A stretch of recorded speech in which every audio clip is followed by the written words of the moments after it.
Thank you for hosting me. It's really a pleasure to be part of this.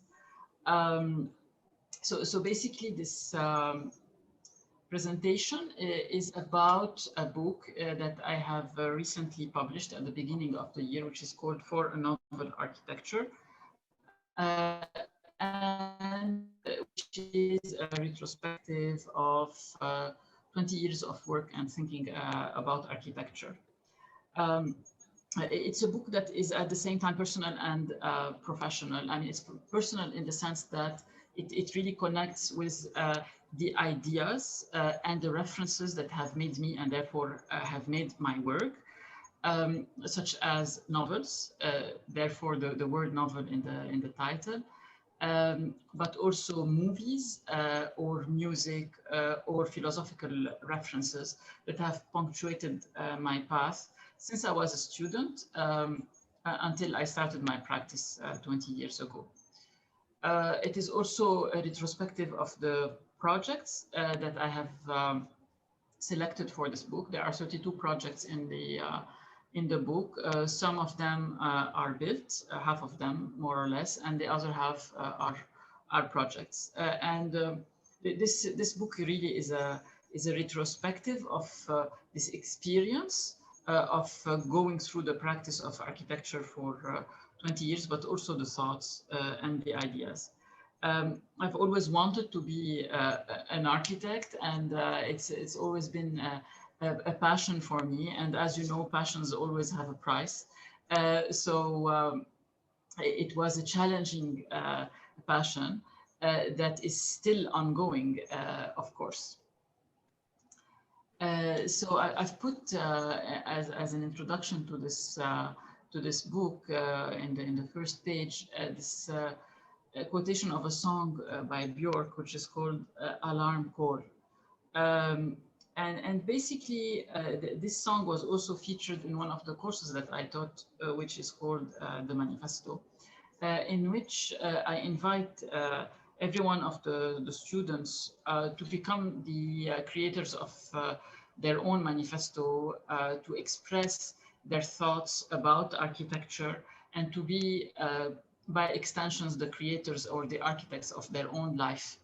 I do feel that any artistic endeavor, and also architectural endeavor in particular, is an artistic responsibility, and that this responsibility opens up a possibility, the possibility of changing something about the work, about the world. You look at the world and you notice all the time that there are things that are falling apart. I think that the act of making architecture, or of being an artist in a more general sense, is a possibility of opening up spaces for inspiration and emancipation, and to simply make space and the planet a better place to be. In the book, roughly there are three main chapters, and then there's a conclusion which is called A Luminous Gray. And there's also an introduction in which I make a certain criticism of education, of the educational system in general, which I find is very much based on knowledge and on memorization. And today, with the possibility of technology, you have access to information or knowledge very easily. And I think, therefore, that teaching needs to shift from knowledge to self-development, which is about being the master of your own life, being creative and inspired, and to be in consequence an inspiring contributor to the co-creation of life in which we are all involved. I do also deplore in the introduction that the artistic dimension of life, of course, I am assuming that architecture is an art, um, has been repressed both by family education and by school education. And when a student comes to first year of architecture at university, I have to fight against all those prejudices to convince them to play. Whereas the natural way of being should be playful. It's just that it has been repressed by proper education. Uh, I mean, it's a big story, this issue, because I mean the whole world also is connected with this overvaluing of knowledge and memory.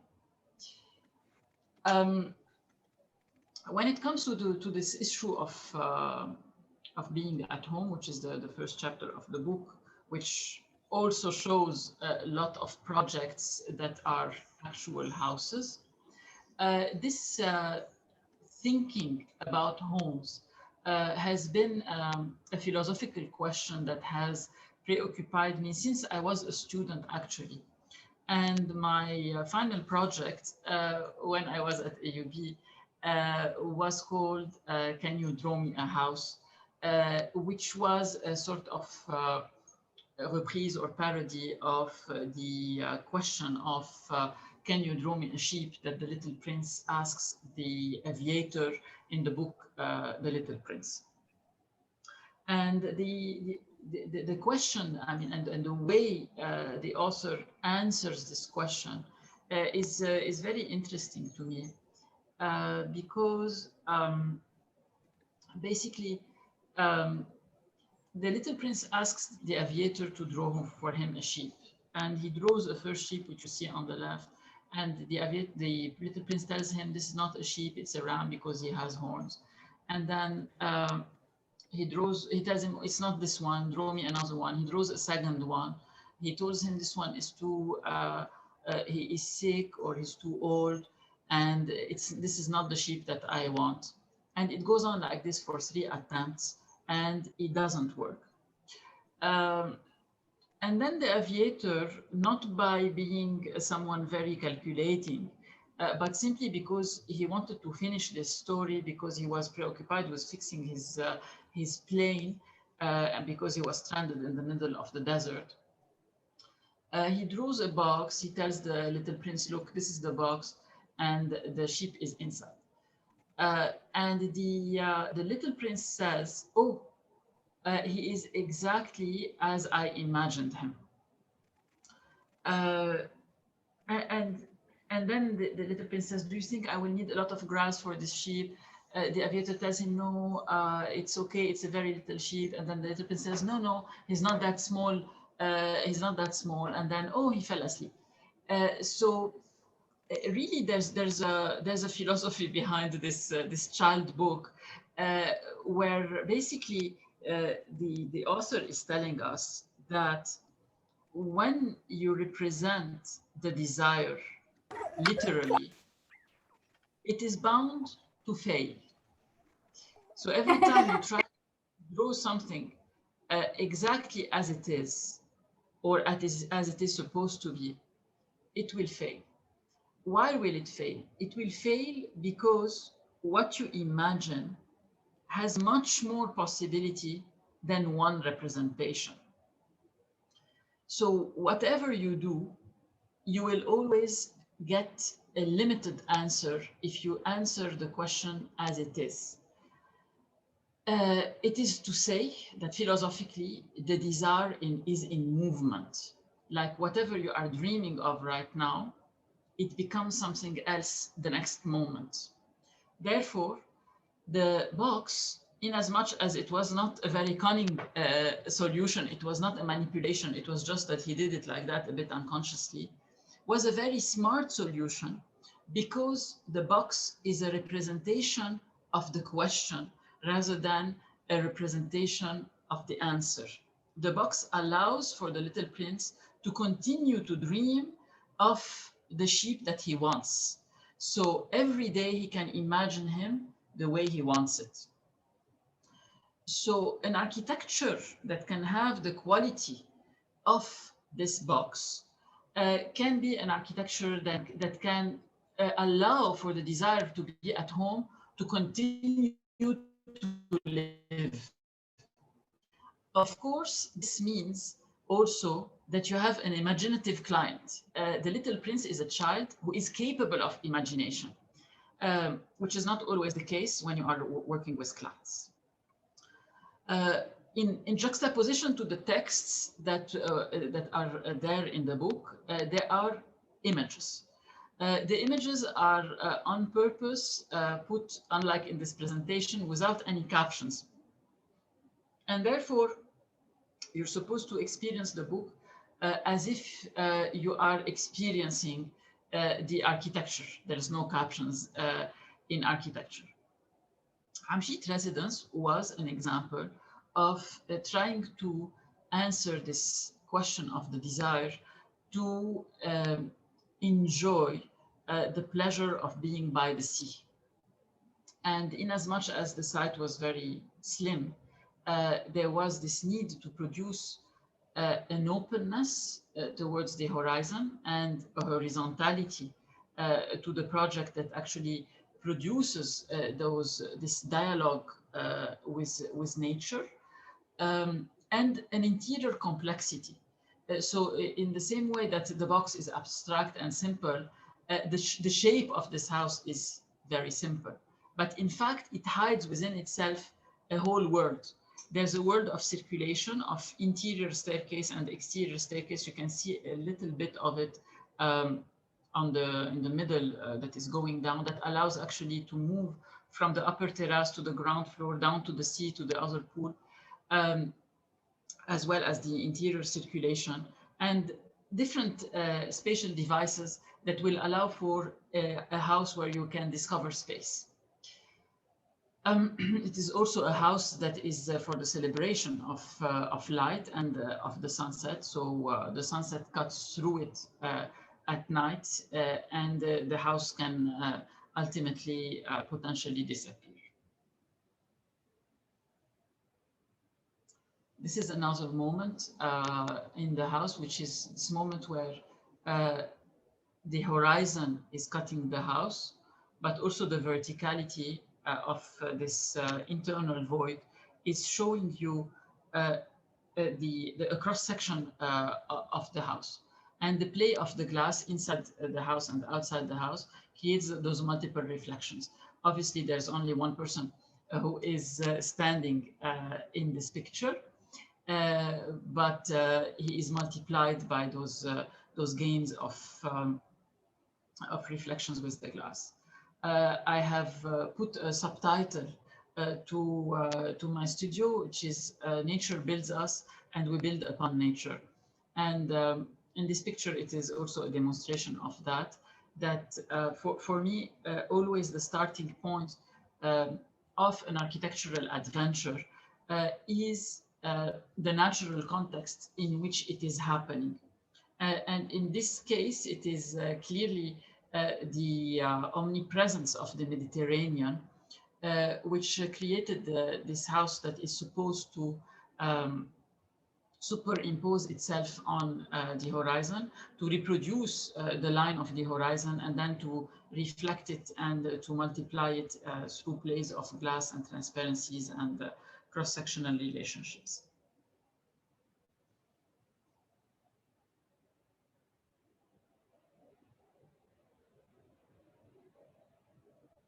Ultimately, it is also about simply being in this space where architecture has ended. You just reach to the edge of the terrace, and you celebrate nature at that moment.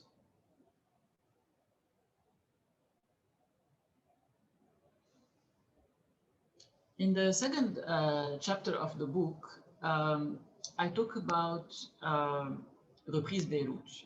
So Reprise is a book that was written by Danish philosopher called Søren Kierkegaard. Um, and it is a story that has to do with the recuperation of lost things in the past. Um, so the book talks about basically the author who breaks up on purpose with his girlfriend to meet her back again in Berlin after this separation that was forced. He comes back to Berlin and he discovers, in fact, that this idea of reprise that he wanted to do, reprise in French, like it would be translated in English as a second take or as a rerun when you run something for a second time. Like in the actual translation of the book, if you want to read it in English, they translated the title as repetition. But in fact, it's not a good translation, because repetition is exactly what he is going against. He wants reprise. He wants something that re-unfolds in a new way. So I'm going to read the quotation for you. Rerun and remembrance are the same movement, but in opposed directions. For what we remember has been. What we remember has been. It is a nostalgic thing. It is a repetition that is turned backwards when you just remember. Whereas the rerun, the whole concept of his book, properly expressed, would be a remembrance turned forward. So what does it mean, practically saying? It means that, let's say, there was a destruction that happened. Let's say you lost someone. Let's say a building was demolished. Let's say something was ruined in a way or another. The act of reprise is a personal involvement to creatively remember forward, rather than a simple nostalgic remembrance. Architecturally speaking, for example, it would be the difference between simply repairing a building exactly as it was, while denying that time has passed, and denying, for example, that technology has evolved, or denying simply that the new program that is required for this building is not the same anymore, or simply that aesthetic aspirations of a certain community have transformed. So because reprise positions itself in the present moment, it looks creatively at an act of repair, whether it is an act of renovation or reparation, or it could be by extension any project that is happening in a site where there is something that has been lost or has been demolished. So, for example, I had this opportunity in 2016 to be approached by a client who bought a building of 1952, which is called Immeuble de l'Union, which is located on Spears Street, just after the Garden of Sanaya. This picture is in the 70s, like around 20 years after it was built. And in 2016, basically, the client decides to buy the building and to give it a new life. And I thought that it was actually a nice opportunity to demonstrate this concept of the reprise through an intervention on this building. And initially, the building was just a residential building.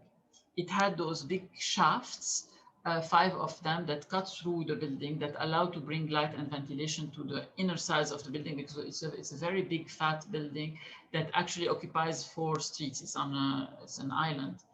And eventually, the apartments on the 6 floors of the body of the building are not well lit and not so well ventilated. I mean, of course, they are well lit on the spaces which are on the facades, but on the inner spaces, it's not very proper. So the client was saying, what do you think if we transform those 6 floors into offices? And at the same time, he was saying that actually there's more demand right now for offices. This is where actually the one layer, I mean, of the concept of Reprise can be put into operation. Why would you be stubborn and say no? They have to stay apartments because it was apartments before, while they were not so great apartments. Whereas you could, in fact, embrace this new idea and the new reality of the market and do much better offices, because in fact with the depth of the slab you can put glass partitions in an office very easily and you can have a more proper office.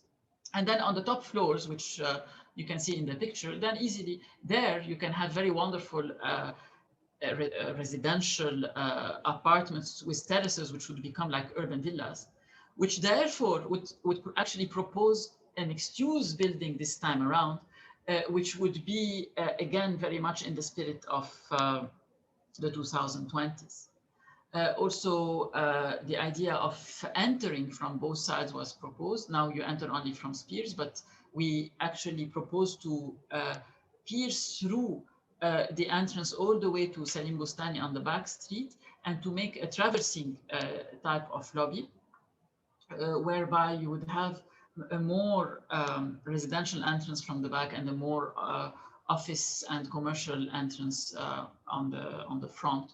And all the commercial spaces from the ground floor would be, of course, preserved as such. We also worked with the underground because there was not enough parking space. And when we manipulated the ground floor and the slab heights underground without moving the foundations, to be able to double or triple the amount of cars that you can park, so that it would also fit the car requirements of nowadays.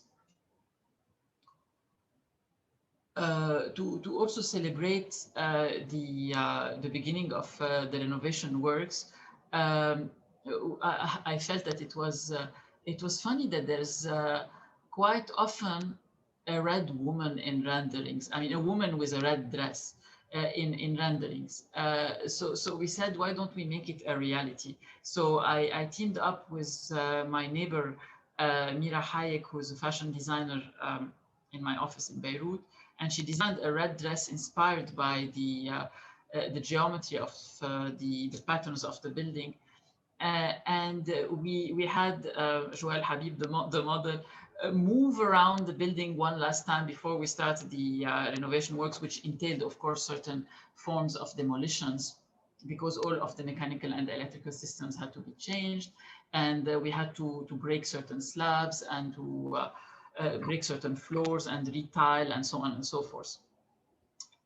So we had Joël move around the building one last time, and we immortalized this moment with this photo shoot. The proposal eventually is really a balance between a homage, really bowing down to the masterful act of Lucien Cavro and Antoine Tabet, the original designers of the building. It is a very interesting building to start with, and it is also very well preserved. It's a monumental building by all means. I didn't feel that, suddenly you had to make a statement. I think the building is already there. And at the time, you could only build 4 floors. They built 7. So already by the means of the time, it was a building that was out of the box. So volumetrically, I was saying, let's keep the building in the purity of its own geometry, which I would call proto-modernist, like it's the beginning of modernism, but still there are little touches of ornamentation in the balustrades or in certain moments and on the floor patterns of the entrance and so on. So it's an ending of Art Deco and the beginning of modernist building. But I said also that in a subtle way, we can bring it to the contemporary times. So for example, we propose to have the gold, everything that is gold is green, but I don't like realism in models. So these are green walls that are inserted inside the loggias. And the effect that was intended from that was that suddenly the bulkiness of seeing the two sides of a volume, you see it only as one plane. And that's a very contemporary idea, actually, which is the dematerialization of architecture. And also, the bringing in of vegetation in a celebratory way into architecture is also a contemporary idea. Also, in terms of the finishing was done by tiles which were precast in concrete, which were mimicking stone, but they are not stone.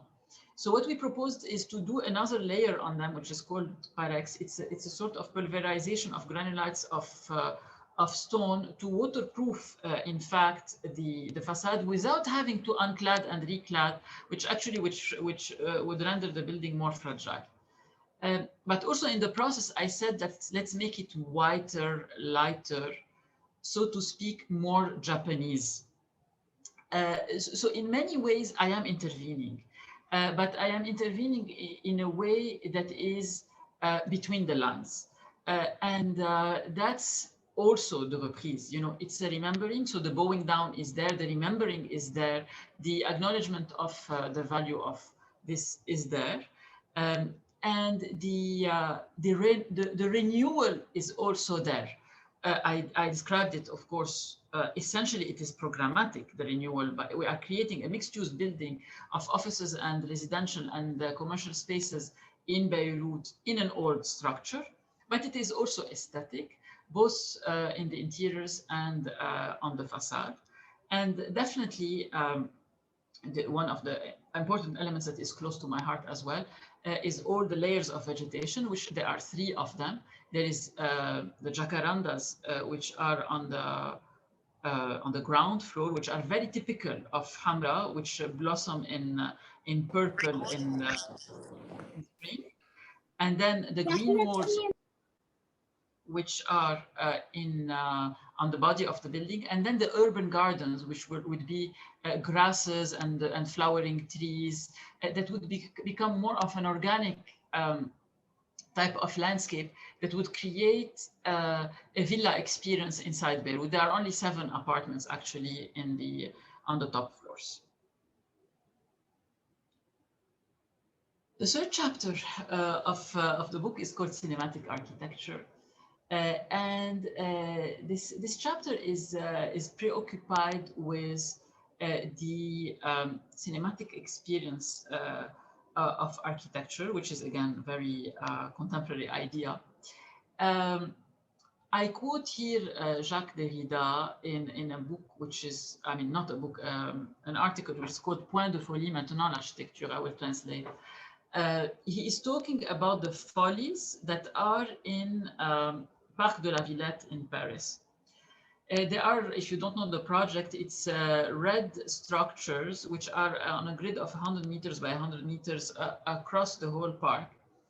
And everyone is a bit different, but mostly they are not functional, they are just structures. And the idea is that they punctuate your path as you are proceeding in the walking of the park. So on a 100-meter distance, when it's 100 meters away and you're at the folly, it's a bit small in the distance. And then as you are walking, it's becoming bigger. And then you see the next one, which is 100 meters away. It could be straight in front of you or left or right because it's on a grid. And it has a certain effect. It has a certain effect in terms of the counting of time and also the counting of space. You get a certain sense of time as you are walking. It's like counting time for you and counting distance for you. And what is very important, according to Derrida, is that they are not functional because they are not on the road to ruin. So he says these follies, for once, we can say that they are not on the road to ruin, the ruin of defeat or nostalgia. They do not amount for the absence of the work. Instead, they make up the work, they put it into operation. So what does he mean by they make up the work, they put it into operation? He means something very subtle, which is that you, as a walking person in the park, you are the maker of the cinematic space sequence which is unfolding. It is your eyes. as you are proceeding, which is making up the cinematic sequence. You are the one who is making up and putting this and making this architecture. But he's saying that those follies, architecture, like the presence of this object, is helping you do that. It is punctuating your path. It is guiding you in a way. It's like a spiritual guide. So point de folie in French, it means a point of folly. Like there are those points in the garden. But point de folie also is a play on words. It's a pun. It means no folly. It's not a madness. Folly means madness also. So point de folie, it's like no madness. It means a point of folly, but it means also no madness. Maintenant l'architecture. Maintenant l'architecture, it means now architecture, but it also means the gerund, to maintain. So to maintain architecture, it is maintaining architecture as you are proceeding forward. You are walking through this park and architecture is being maintained through you. That's not a small point he is making here, Jacques Derrida. I think in many ways he is encapsulating the essence of the possibility of architecture. Architecture can put your life into operation.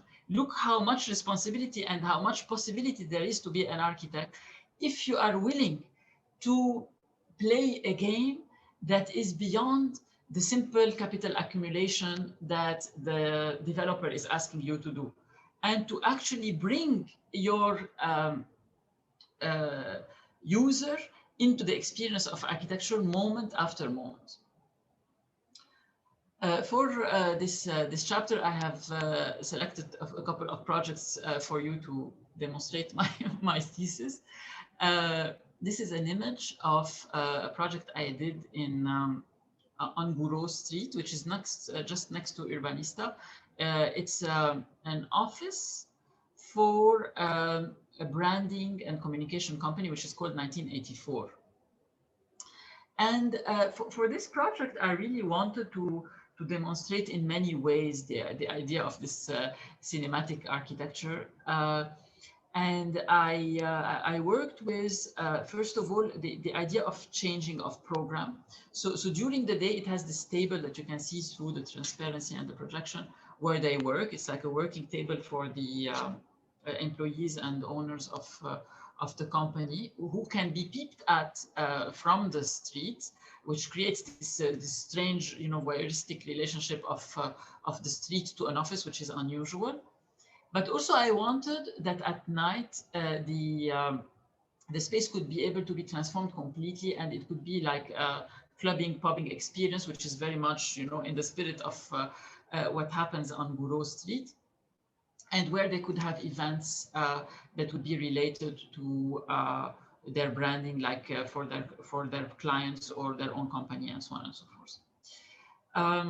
We also worked with devices such as this very light curtain, which is the same mousseline, the same fabric that are used in the grandma's windows of the Bureau traditional houses, and we use it as a support for projection where they can play films on the curtain, and people passing by could watch them. They could also watch, I don't know, a football game when it's the football season.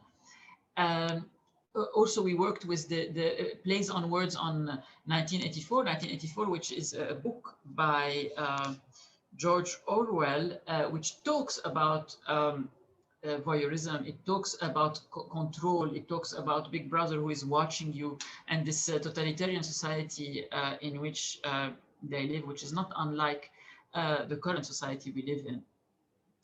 And I wanted to play with this and to reverse it in many ways. So we put like a surveillance camera on the inside of the first space, and you can see yourself in the small screen inside. There's also an Apple 1984 Macintosh, which is displayed like in a museum, that is also creating further relationships with the name of the company. Also inside the bathroom, we put pictures of the advertisement of the Apple Macintosh as wallpaper. And when you looked at it at night, it was really intended as a space oddity. I wanted people to be walking on Gouraud Street, you know, you have pub, pub, pub, pub, restaurant, restaurant, restaurant, and then question mark, what is this thing? Unknown space, you know, it's not known whether it's an installation or an art piece or what.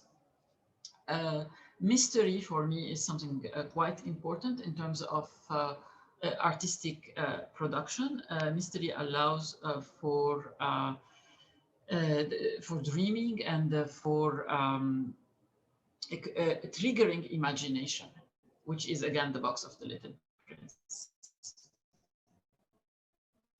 I also mentioned a project that didn't happen this time, which is the Cineplex of Beirut Central District, in which I wanted to deploy all those ideas in a grand way, where I wanted to replicate all the modulation of the Beiruti traditional modules, the galleries and the lanterns and the base and the body and the pergola on the roof, all these things that you see on Alambi Street, in a structure of steel and glass that would completely dematerialize the modulation of Beirut and make it ethereal.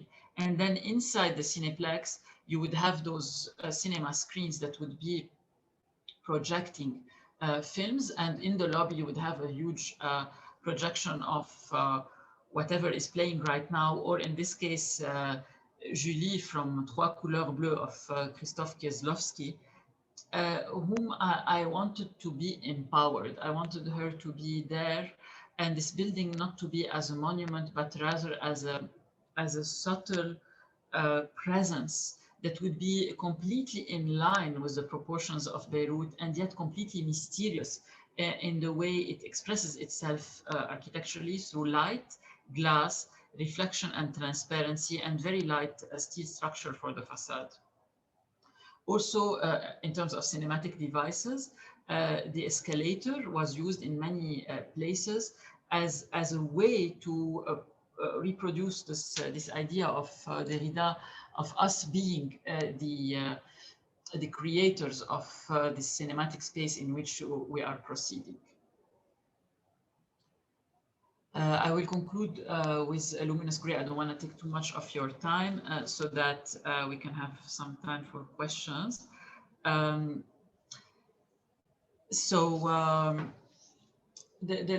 conclusion of my book is called A Luminous Gray, and it's funny, but a French author, novelist, Alain Robbe-Grillet, wrote a book which is called La Reprise, which is a reprise of the book of Kierkegaard.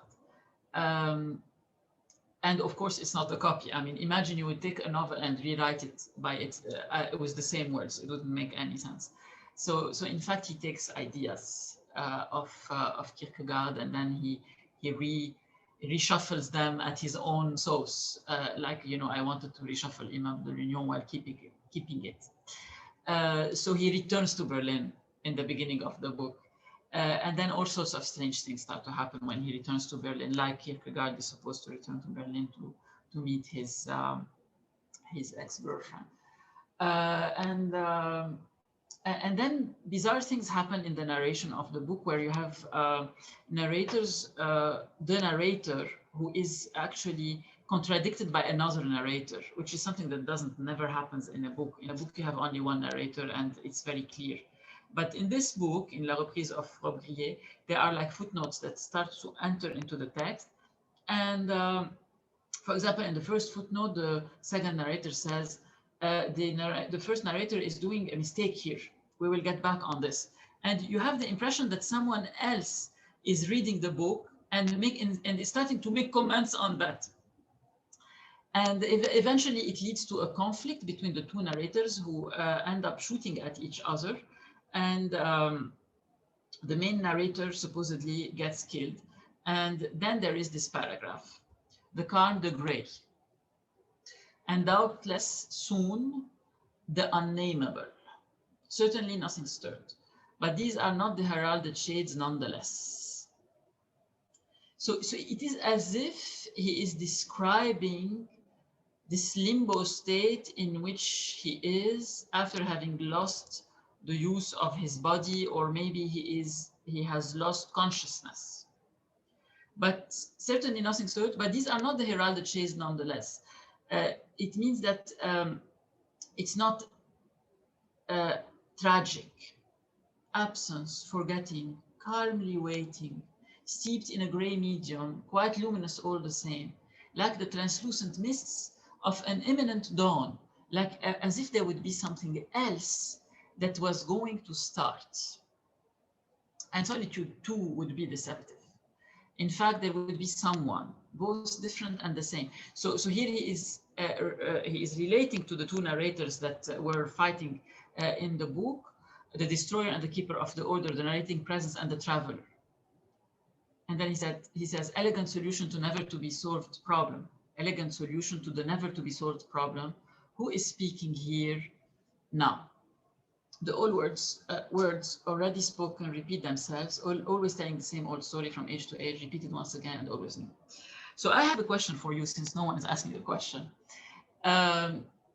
Who is speaking here now?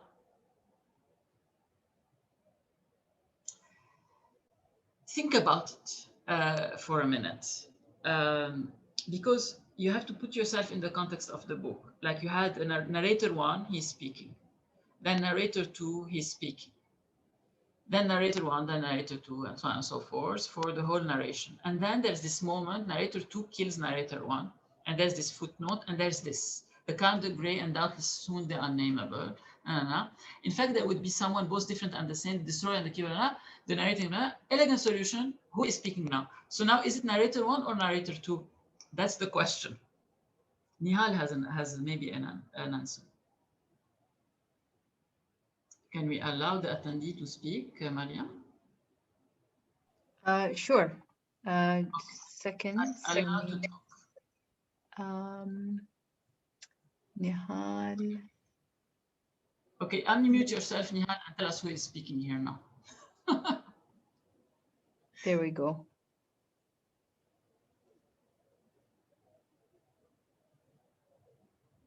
So I think she's unmuted now. I see her muted. Move permission.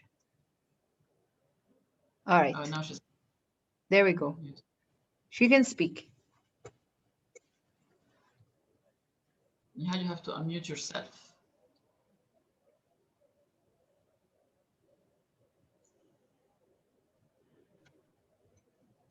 I think perhaps Nihal had the hand risen since the beginning when Mariam asked to raise hands. But we will allow a little bit more time just in case anybody has an answer to this. I think everyone's a bit too shy. It's fine, it's fine. So really, the what he's saying, you had the answer, in fact, in Derrida. I think Derrida is saying quite the same thing, which is that in the end, when you are reading a book, even if the narrator is saying, I went down the street, it is me who is saying, I went down the street. There is an appropriation. You become the narrator. You become him. You become her. So he is clarifying in a whole demonstration of a book that who is speaking here now, it has been me all the time. And when you are reading it, it has been you all the time. Even if there was narrator one and narrator two, and now there is this grayness, it was you all the time. And this is not a gimmick, you know, it's not a gadget idea. This is very serious. It means that you are capable of being the writer of your own life.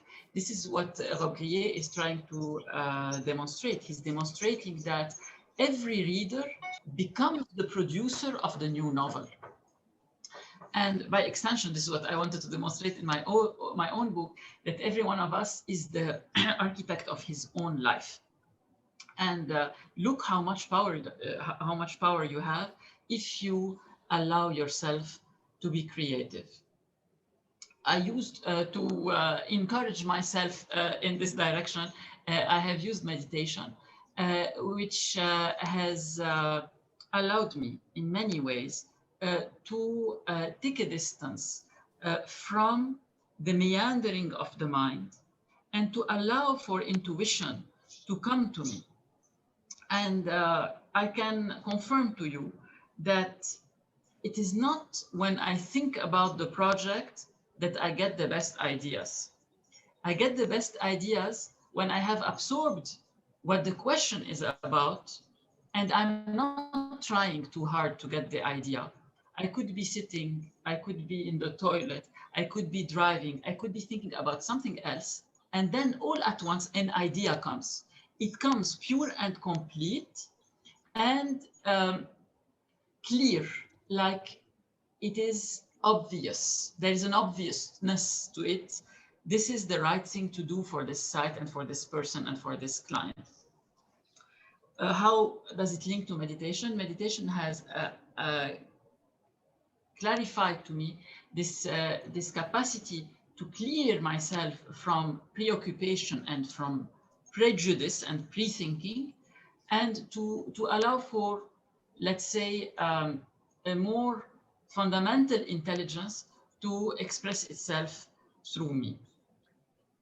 I wanted also to invite people to enter into this introspective mood in a project that I did for the Art of Dining, which was supposed to be a very flashy thing.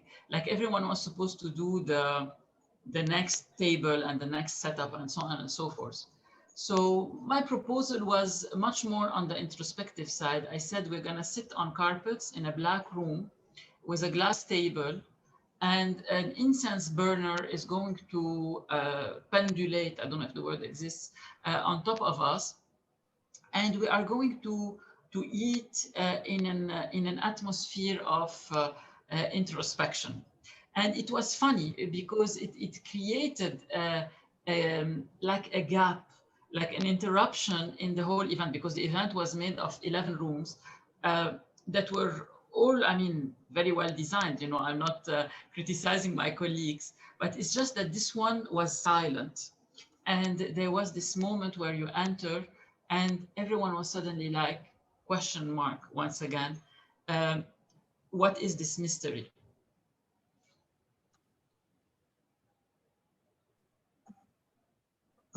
It's also a light fixture, actually. We also hand-carved some spoons in walnut to have either candles or some spices to materialize all the different sensual experiences. I will leave the ground for questions because I think we took already quite some time. Thank you, Karim, for this fantastic lecture. I actually wanted to make a small note, which I thought was extremely interesting about what you said, which is we tend to forget that architecture encourages storytelling, especially when, you know, you get caught up in the whole, you know, the client wants something tomorrow, you have to get it done today. And, you know, that sense of, that essence of storytelling is easily lost. And you know, it's just with the everyday aspect of work. And it's really what captures and gives character to the building. It provides like a concept that people understand. You ground it for the people who don't tend to understand design, but understand a story. Thank you for your comment. Actually, I can elaborate a bit about that. In the title for a novel, Architecture, it's also a play on words. Like when you say for something, you are inviting for something to happen. So for a novel means for a new architecture. But for a novel means also that, that may architecture be an experience like in a novel, therefore an experience of living in a story. And definitely in every one of my projects, by the references that I use, I connect it to stories that were previously written, like in the case of Immeuble de l'Union, Kierkegaard, or in the case of 1984, or in the case of the Cineplex, Trois Couleurs Bleues, and so on and so forth. So for me, there are living art references such as films and novels, which are in the background of my own creation. But eventually, like you are saying, Mariam, I want it to be lived as if you are the conscious maker of your own fiction, or simply the reader of the novel. All right, so there are no questions as of now, so I encourage people, feel free to ask any questions that you had in mind throughout the lecture. I think for me, one of the, let's say, the most primal aspects that you had mentioned, specifically with the last project that you mentioned, which is the Nocturne Majlis. Were you able to get feedback from the people who experienced the Majlis and kind of understand their experience via all the senses they had in that particular space? Definitely. I mean, the feedback was there, and also it was there by their own behavior in the space. As I was telling a bit earlier, there was a moment of silence, like people would enter and suddenly they would take a pause, and this was exactly what I wanted, because the event was happening on the 30th floor of residential building in Beirut, hustle and bustle. It was before the explosion. It was in 2017, thankfully. But still, there is something hectic in the experience of driving through Beirut. And I did definitely want to have this moment of silence, and definitely when people even would approach the room, there was this moment of questioning and of slowing down, which was for me very essential.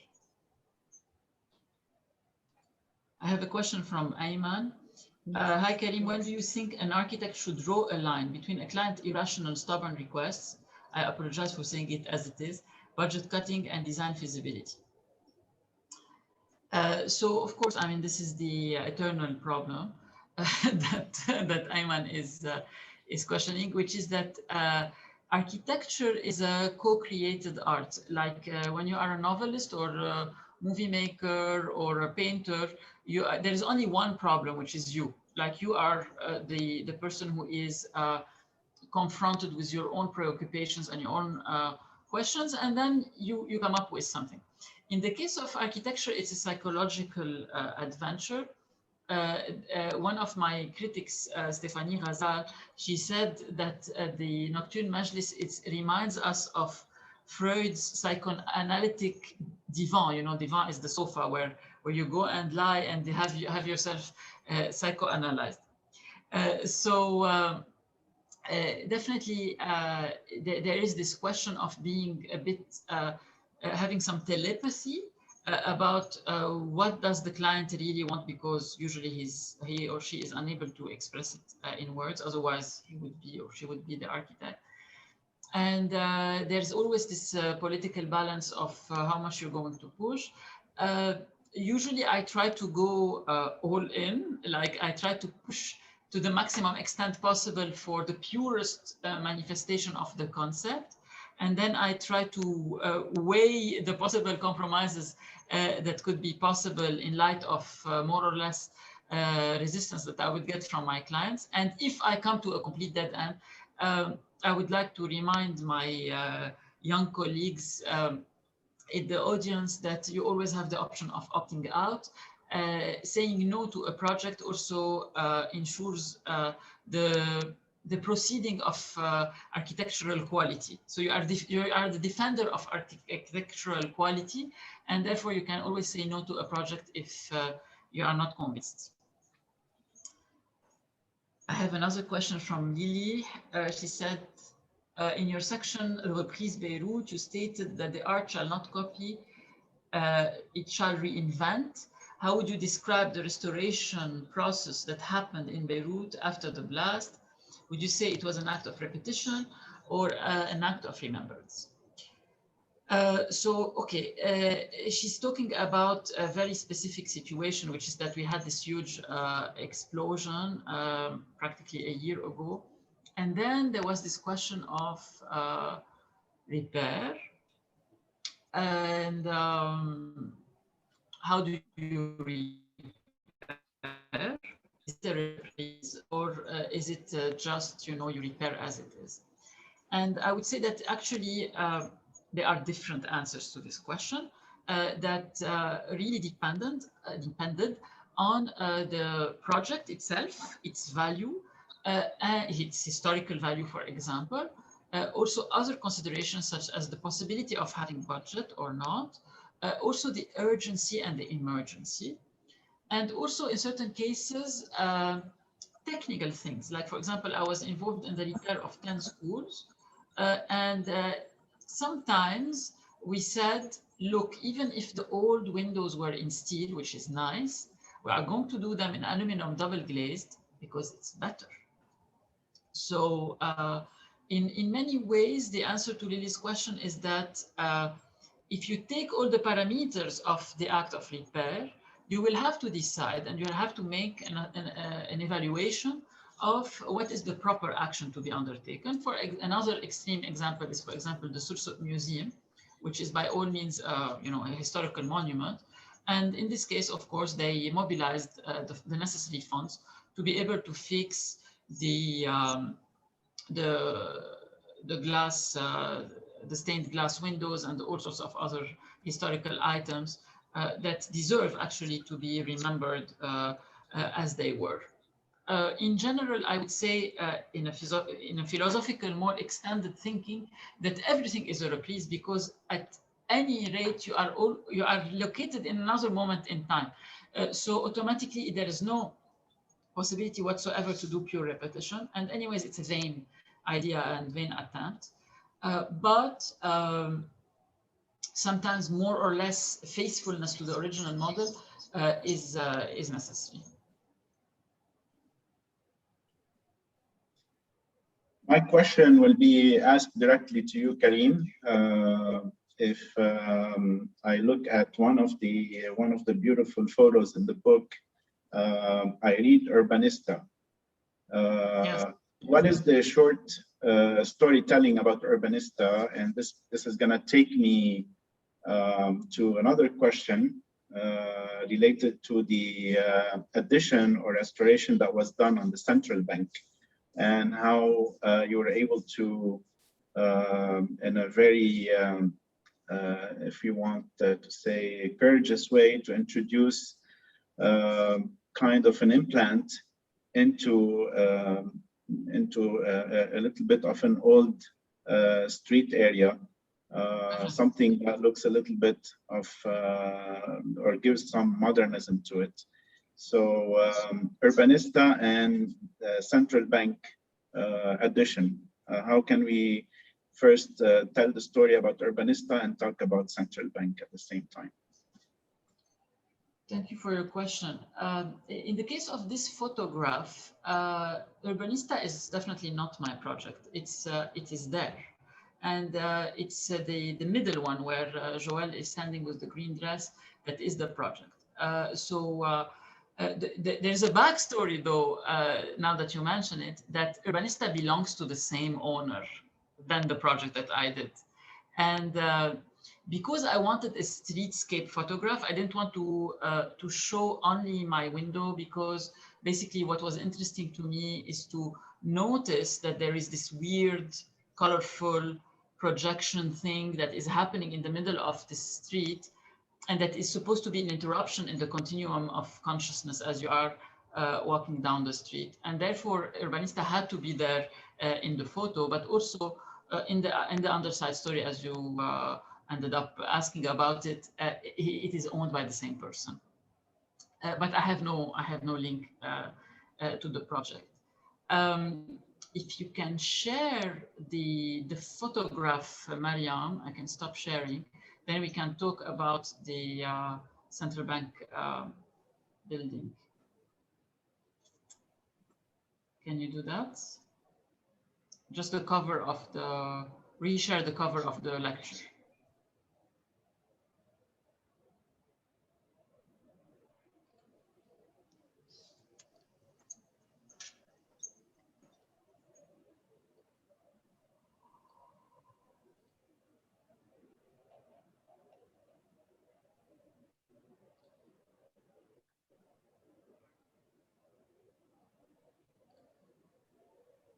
Mariam, can you hear us? Yeah, I can hear you. Apologies. I'm share my, yeah, go ahead. I believe you can. Yeah.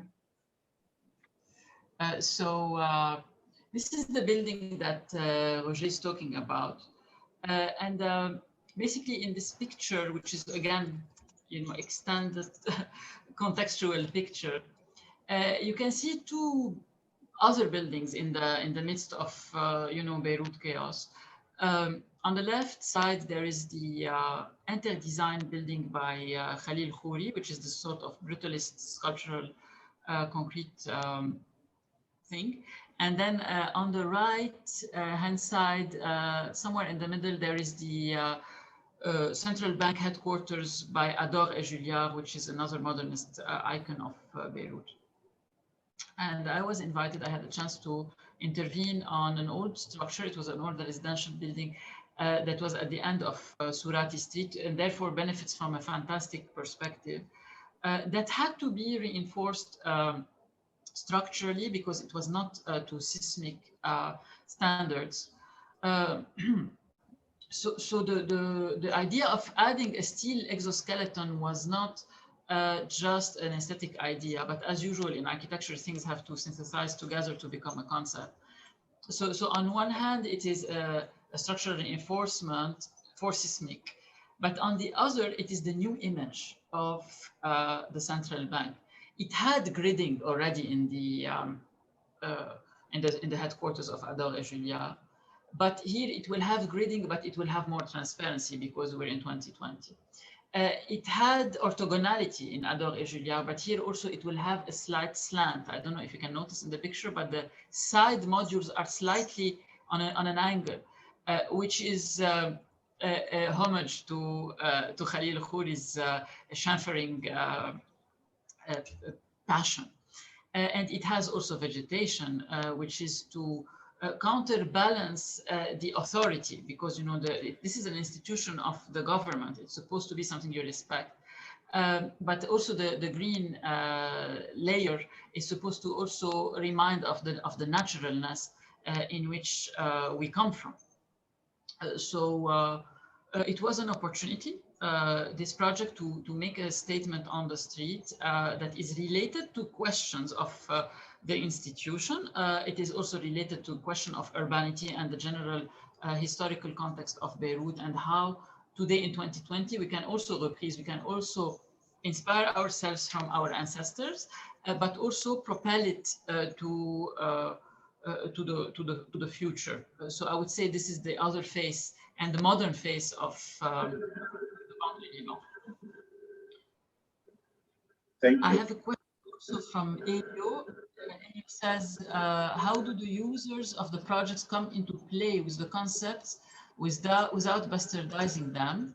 So far, for a non-artistically versed person, the thought process of every project might seem like an inside joke for the architect. Is there a moment where the users have expressed their aha moments? Okay, that's a very interesting question, which is that, like, do the client / user connect eventually to your meandering, like what is happening in your mind and all these thoughts that you put and so on and so forth? Do they get it, or it is just something that happens in your mind and then there's just a building? So no caption again, like you don't go and sit in front of the building all the time, and every time someone enters, you tell them, stop, I have to explain to you the story, and then you can enter the building. Of course not, that would be nonsense. the building is there.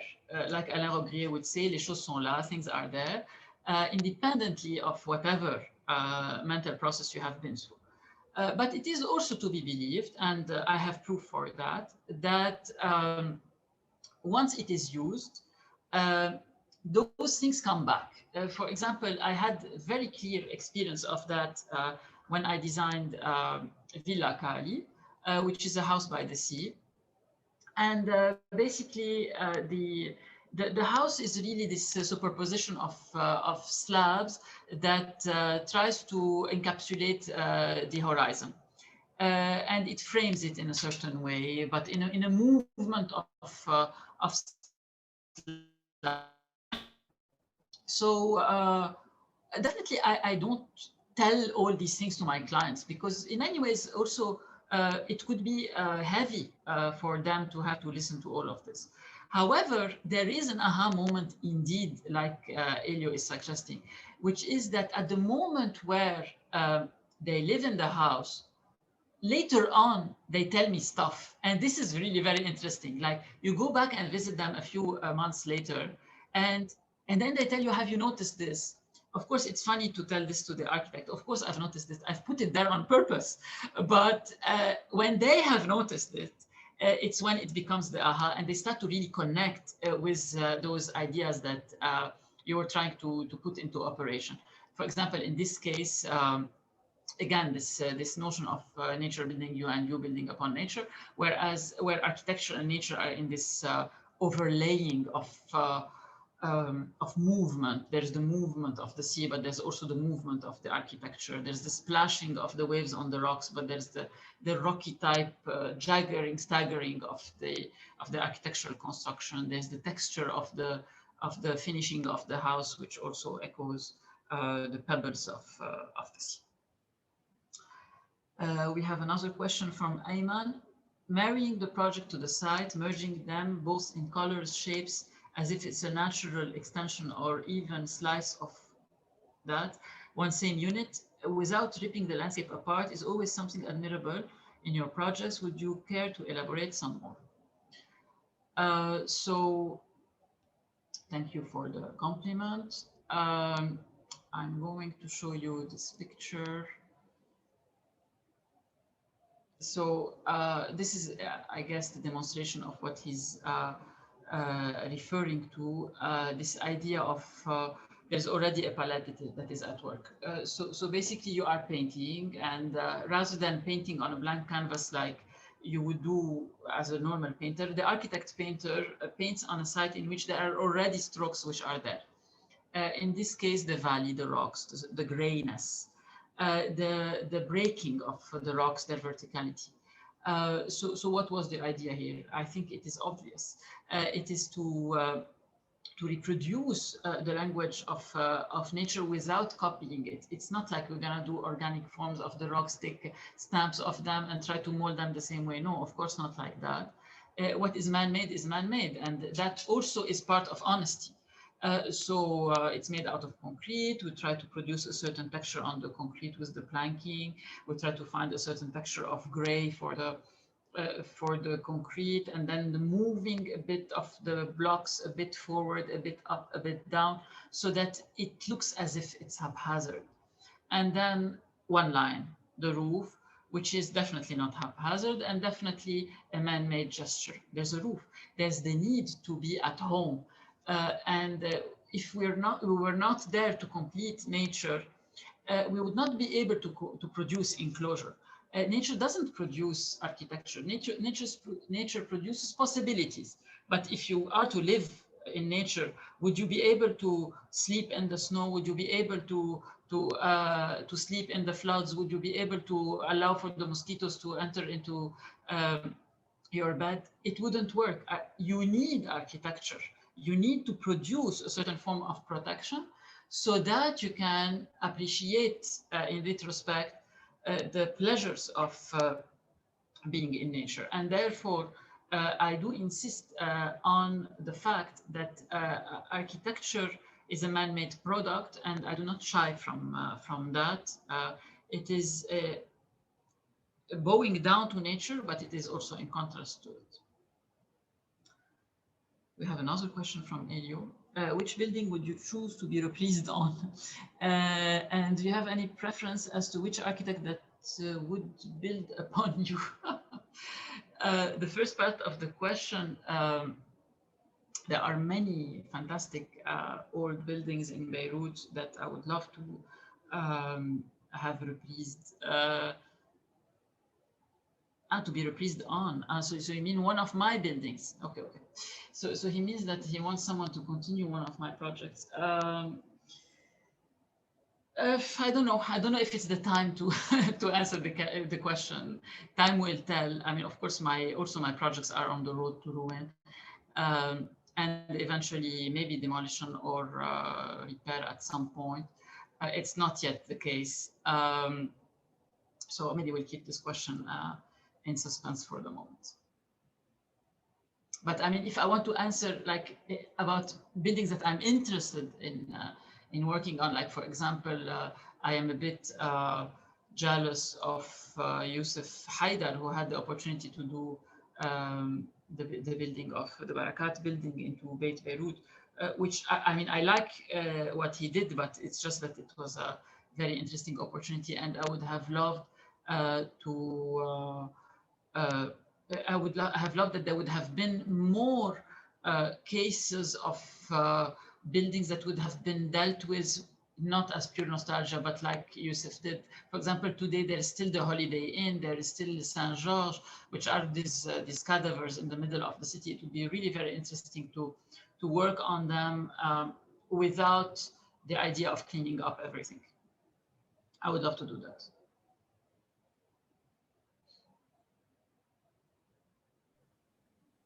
All right, so I believe we have been able to answer most of the questions. We have one comment from someone who thoroughly enjoyed the webinar, which is great. I believe these types of webinars require a much longer time. However, since we are tight on time, we will make sure everyone kind of visits the website. If it's all right, I'll just share my screen and give our attendees an idea of where they can go to the website. And the website's already also in the chat. And as you can see, the novel is right here, giving a quick overview of what Karim had been talking about. Obviously, it doesn't give it justice. However, in the tight time we have, we've been very happy to have you. We were also joined by Roger and Lily for this lecture. However, apologies again to everyone. This is the time we have. And we'll be posting this lecture actually on our official YouTube channel. So if you're an AIA member, you will be able to receive a learning credit. If you are an AIA member and you're currently attending this lecture, please make sure that you send me your membership number in the chat box. If not, you can also look at the lecture and answer questions to receive a credit for this particular talk. I would like to thank everyone again. And Roger is here as well. Yeah, Mariam, I would like to thank you specifically for taking the time first and actually dedicating a lot of time to help in organizing this webinar. Thank you so much for all the efforts.